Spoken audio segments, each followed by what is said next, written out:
Assalamualaikum warahmatullahi wabarakatuh. Baiklah, pada hari ini kami daripada kumpulan 5 akan menyampaikan tentang isu medium pengajaran. Antara ahli kumpulan kami ialah Nur Ewa Sharma, Nur Atikah, Siti Nur Syaandah dan Tuti S. Baiklah, medium pengajaran ialah satu alat yang digunakan oleh guru untuk merancang panca indera murid seperti panca indera melihat dan mendengar, dan medium pengajaran merupakan satu cara untuk menyampaikan maklumat yang perlu diperolehi oleh murid. Perkembangan globalisasi dalam dunia pendidikan memberikan kesan kepada medium pengajaran. Oleh itu, medium pengajaran perlu mengikuti arus globalisasi dengan mengubah corak pengajaran dalam bilik darjah. Terdapat medium pengajaran dalam pendidikan Islam yang tidak boleh berdiri sendiri apabila murid melaksanakan pembelajaran kendiri. Contohnya dalam pembelajaran tentang ilmu ghaib, hari kiamat, tentang persyariatan, maka corak pengajaran seperti ini perlu dilaksanakan secara dua hala, kerana murid tidak boleh belajar sendiri berseorangan tanpa kehadiran guru. Antara aspek yang perlu ditekankan dalam medium pengajaran ialah tentang isi kandungan pengajaran dan juga cara penyampaian pengajaran. Cara penyampaian yang menarik dapat menyampaikan isi kandungan dengan lebih baik kepada murid. Baiklah, peranan medium pengajaran yang pertama ialah mempercepatkan proses penyampaian pembelajaran daripada guru kepada murid, dan juga murid dapat melaksanakan pembelajaran kendiri terhadap topik yang ingin diajar oleh guru. Disebabkan oleh murid dapat melakukan pembelajaran secara kendiri, maka murid bertanggungjawab sepenuhnya dengan pembelajaran mereka melalui pengawasan kendiri dan kepercayaan kendiri. Medium pembelajaran secara atas talian dapat memudahkan pengajaran topik yang susah. Contohnya dalam pengajaran zakat, murid dapat mengakses maklumat tambahan selain daripada topik yang telah diajar oleh guru dalam kelas. Medium pengajaran juga dapat mempelbagaikan pelaksanaan pengajaran guru dan tidak perlu mengikuti cara pengajaran yang lama secara tradisional yang menggunakan chalk and talk. Dan melalui medium pengajaran, guru boleh mempelbagaikan pelaksanaan mereka seperti dalam PAK21, guru dapat melaksanakan gallery walk, think pass share dan juga simulasi. Seterusnya akan disambung oleh kawan saya. Assalamualaikum warahmatullahi wabarakatuh. Saya teruskan pada slide pernyataan isu. Yang pertamanya, guru bahasa Arab berperanan dalam menambahkan minat murid pada mata pelajaran bahasa Arab. Yang kedua, aktiviti-aktiviti yang efektif dan aktif dalam PDPC bahasa Arab akan membolehkan murid menguasai 4 kemahiran. Dan yang ketiga, proses PDP yang berpusatkan murid boleh dilaksanakan secara fleksibel dan efisien. Pada slide model pengajaran, yang pertamanya adalah model kajian Ashwar.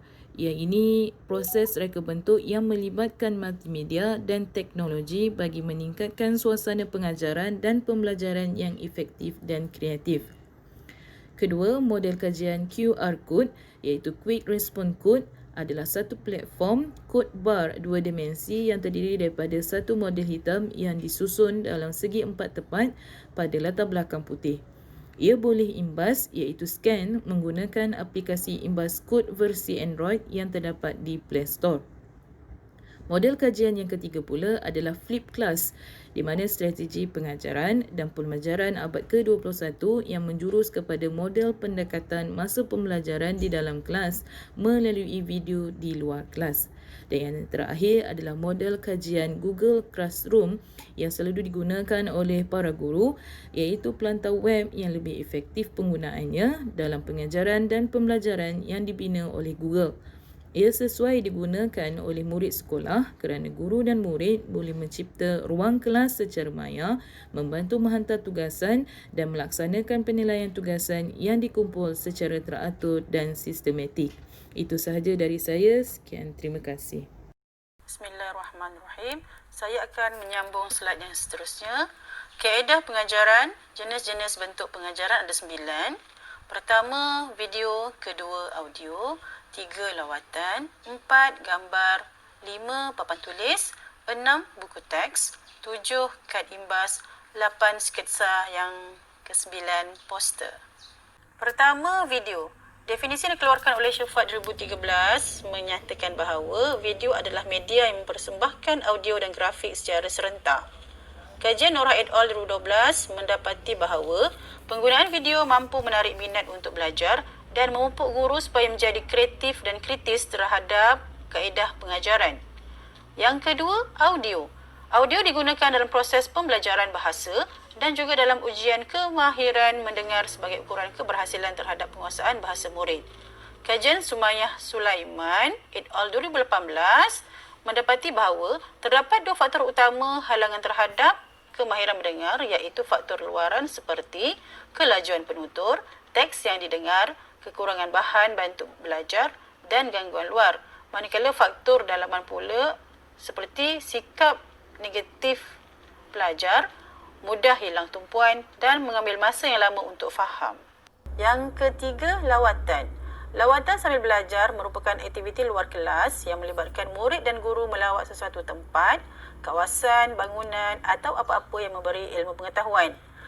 Kajian Muhammad Zainuddin bin Jainal 2018 dan Nurul Syazwani Abdul Talib serta rakan-rakan 2019 menyatakan bahawa lawatan sambil belajar mampu memupuk minat murid untuk belajar kerana dilakukan di luar bilik darjah atau kebiasaan dan dapat membina pembentukan modal insan murid.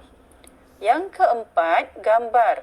Gambar merupakan salah satu cara yang mudah dan berkesan untuk diaplikasikan di dalam proses pengajaran dan pembelajaran sekiranya ia sentiasa diguna pakai.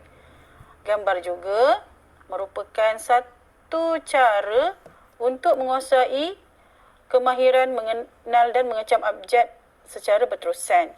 Kajian Nur Azimah binti Abdul Ghani 2019 dan Amir Rafiza Zaitun Muhammad Jeki serta rakan-rakan 2016 mendapati bahawa kaedah ini sangat berkesan kepada peringkat awal pembelajaran iaitu di peringkat prasekolah.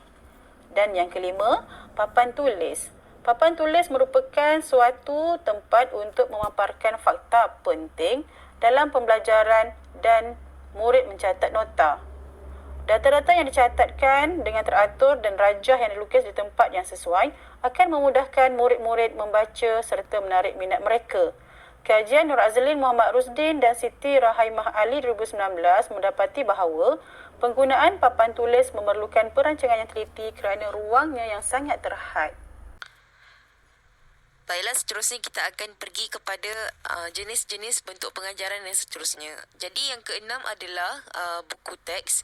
Yang mana buku teks ni ada kelebihan-kelebihannya, iaitu yang pertama, pengenalan pembelajaran informasi dalam bentuk gambar yang teratur, mengandungi gambar dan juga lukisan rajah yang jelas dan berbagai. Kalau kita lihat, buku teks ini dijadikan sebagai salah satu medium daripada medium pembelajaran dan tidaklah menjadikan ia sebagai satu tujuan utama untuk pelajar mengulang ilmu pengetahuan yang mereka hafal.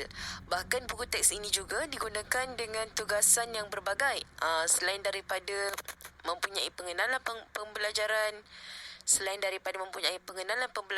dan juga ilmu pengetahuan dalam bentuk gambar yang teratur.